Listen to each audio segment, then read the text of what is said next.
Hello YouTube, this is Killican, and once again we are wading into the toxic swamp of American politics, where winning an election against the media's wishes makes you the Manchurian Candidate, and not wanting to condone or endorse someone else's sex life makes you a Nazi. By now I'm sure you've all heard about Mr. Smollett's little scheme to smear Trump supporters, and how it went pathetically, hilariously wrong for him.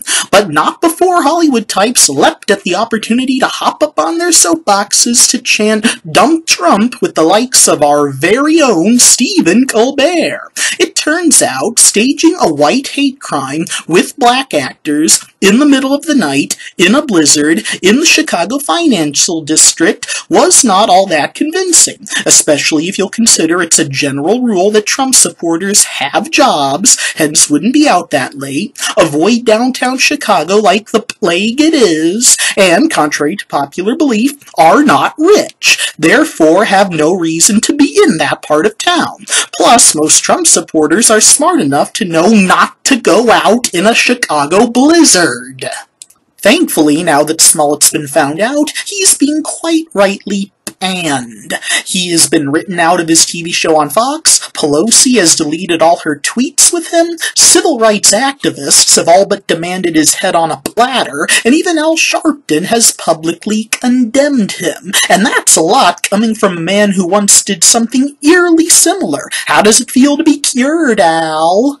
As glad as I am that people actually acknowledge the fact that false accusations of racism are a spitwad to the eyes of people who really have had crosses torched on their front lawns, the outcry against this sort of thing is long past due. Over the past few years, there have been multiple incidents of blacks painting hate speech on black homes and churches and blaming it on white people, not to mention the media's selecting strategic still shots of white children waiting for the bus and giggling nervously as grown men surround and threaten them.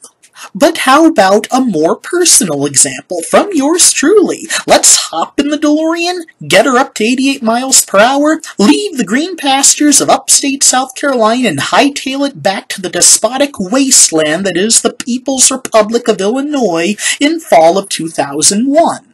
Once upon a time, in an Illinois public middle school, just a few months after Middle Eastern Muslims borrowed a page from Imperial Japan's best-selling book, How to Self-Inflict Negative Stereotypes, an 8th grade football player was falsely accused of dropping the N-bomb on a black teammate. Despite the boy's squeaky clean record and his fervent denial of the charge, the coaches and the principal unilaterally believed the accuser and threatened the sobbing teen with suspension and a not-so-subtle hint at expulsion if he did not confess and apologize. To the boy's everlasting shame, backed into a corner, and with no one willing to give him the benefit of the doubt, he tearfully confessed to a crime he did not commit. But the teenager's woes were only just beginning. The next day, his injury was reinforced with a full battalion of insult as he was forced to write a letter of apology to the entire football team for the aforementioned crime which had not occurred.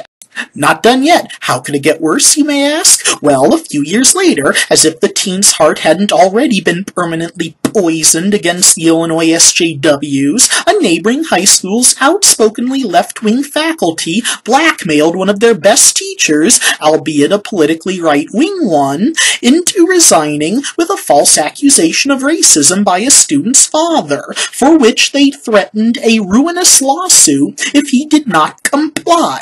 Thus, a good man's childhood dream of being a teacher was put to the torch. That teacher was the boy's father. Needless to say, this did not bode well for the teen and his family. With all this recent outcry against such false accusations, it's a crying shame I have no evidence or money for a lawyer to use against those bureaucratic fools, whose names and places of business I will not say because I, unlike them, have dignity. But to end this on a slightly higher note, the good news is real hate crimes are at an evident all-time low. The bad news is celebrities and the media are taking after Professor Harold Hill and artificially creating such trouble to line their pockets by recruiting for their goose-stepping marching band to be instructed by Jussie Smollett's revolutionary Think Racist system. Yes, I did just make the world's most elaborate reference to the Music Man, and no, I will not apologize. Sorry to bust Hollywood and the media's bubble of progressive self-righteousness. Well, actually, I'm not. But whether they can make money off this fact or not, racism is now a minority. And while minorities have rights, the majority rules. Thank you all so much for watching. Peace out.